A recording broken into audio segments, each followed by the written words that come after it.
lehenengo gauzea ardina izan behar da. Ardi latxa arrazako ardia, 100 ardi gutxinez eduki behar ditugu, horrekin zer lortzen dugu profesionaltasun pixkat.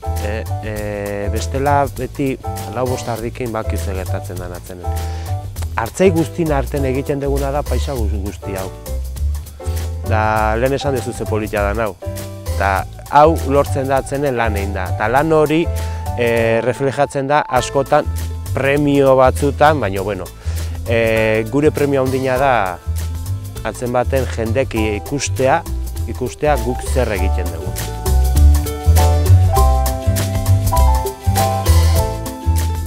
Gazte baten barruen, guk ikusten dule gazte bat merkeauen da, hori da zehozen, edo bildoz bat, baina horren atzetik deula beste gauzaz.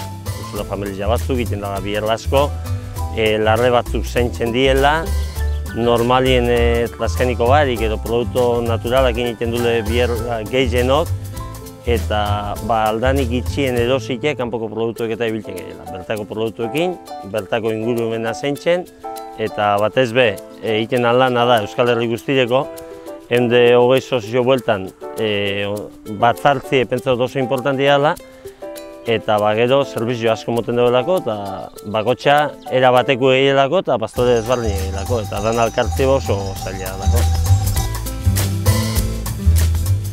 Una asociación en la que todos vamos, recurrimos a ella no solo para un asesoramiento técnico, sino también pues para difundir lo que es un queso de pastor, ¿no? Que es lo fundamental de Artzaigasta.